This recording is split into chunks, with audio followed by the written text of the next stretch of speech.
Dracula, the Wolfman, Frankenstein's monster. Universal Pictures gave us some of the greatest horror movies of the golden age of cinema and introduced a clever concept of bringing these monsters together in a shared universe. Fast forward to 2017's Dark Universe and, well, you know what happened. You're terminated, fucker. But all jokes aside, what really happened to the ambitious Marvel-esque cinematic universe that Universal wanted to resurrect interest in its pantheon of iconic horror monsters? On this episode of Unhinged, I'll be digging up the spooky truth on what happened to Universal's Dark Universe and why it could still be resurrected.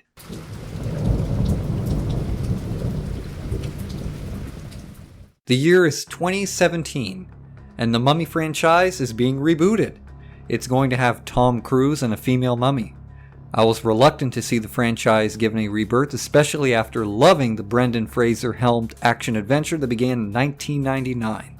It was like Indiana Jones meets comedy meets some average horror, and it gave us a pretty cool mummy played by Arnold Vosloo. So I was a little reluctant to see Cruise in this Mummy Mission Impossible extravaganza. But I'm going to be honest with you. I actually enjoyed the Mummy reboot. It was a fun popcorn flick.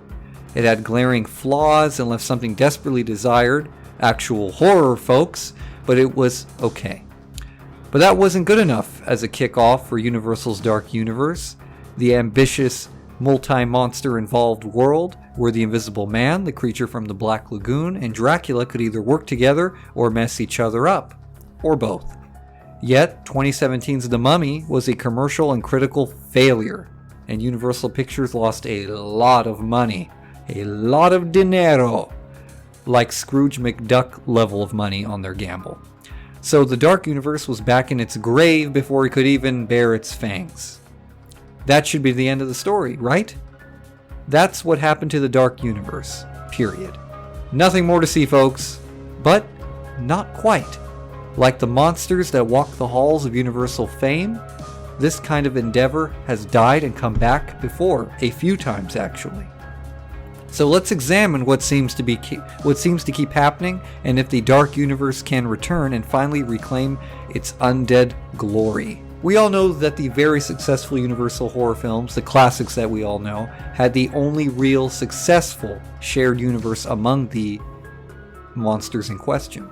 This was possible simply because they decided to introduce each character via solo films first and then explore shared stories afterwards.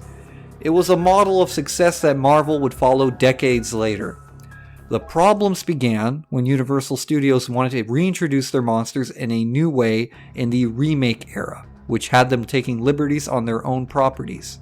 While 1999's The Mummy and respective sequels directed by Stephen Sommers were blockbuster successes and had audiences thirsting for more in a weird new horror action-adventure world, the first real problems for Universal's reboots plan began with 2010's The Wolfman, starring Benicio del Toro and directed by Joe Johnston. Now I'm going to say I love this one. It was old-school gothic horror fused with the amazing special effects work of Rick Baker, makeup especially, and modern-day gory CGI. It had a somber atmosphere, a good story, and a well-rounded cast. Yet it failed. Badly. Released near Valentine's Day, there was no love for the classic werewolf. While doing okay critically and having gained a cult following by fans of the Wolfman, it did not do well enough to warrant a sequel and shot down any chance of a shared universe. Universal howled in agony, licked their wounds, and scampered back to the drawing board. I failed you. Enter 2014's Dracula Untold. Who better to revive the fledgling attempts at bringing back the monster gang than the Count himself? Starring Luke Evans, this was in the same vein as The Mummy, yet didn't pull any dramatic punches and really tried investing in the character's origin. It worked somewhat, yet it was another meek attempt at drawing enough interest in Universal monsters in a shared universe.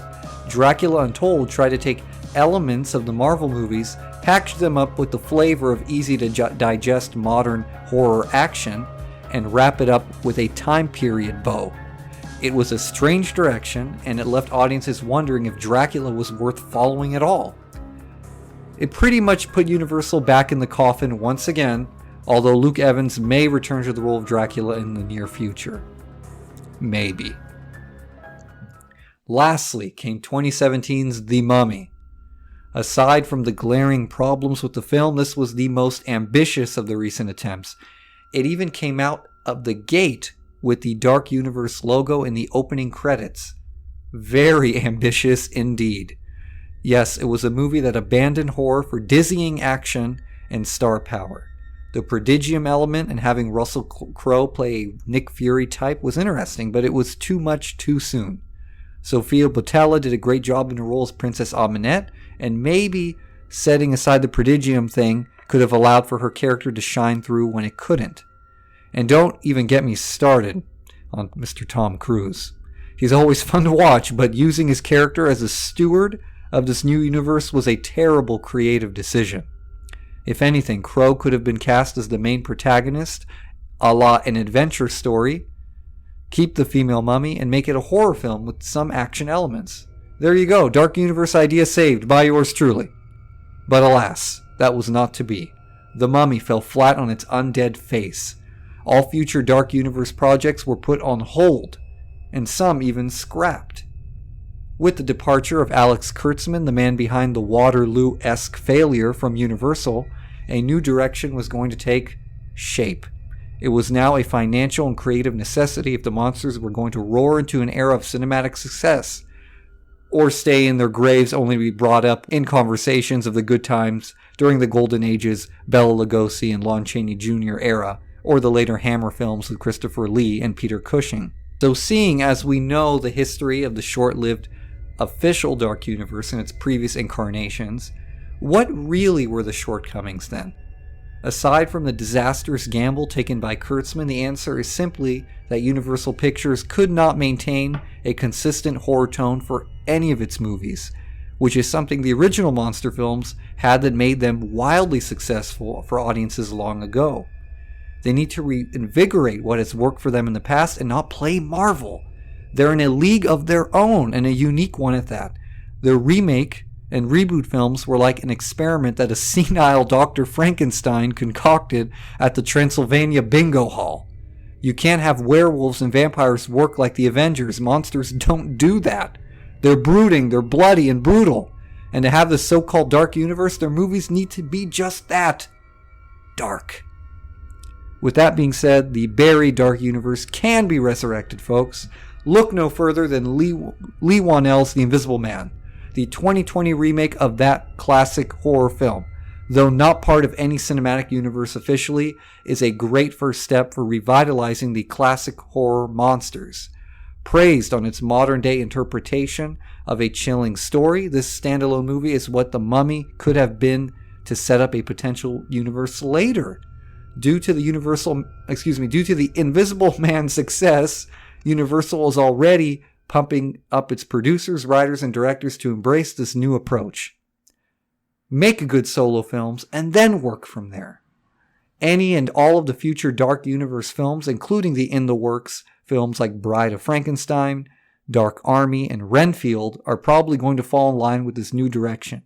And that's a good thing! The Dark Universe may have been staked through the heart, burned to a crisp, and thrown into the depths of the abyss. But it's clawing back. Clawing painfully back out of the hole, and it is only a matter of time before it has been resurrected in all of its monstrous glory. With that being said, as always, thank you for joining me here on Unhinged with Kiriakos Vilchez. Make sure to like this video, leave a comment to say hi to yours truly, and let me know what you think of the Dark Universe. Subscribe if you haven't already for more videos like this one. Hit that bell so you know when I've uploaded some new content. Much love, much appreciation, and as always, thank you for joining me here on Unhinged.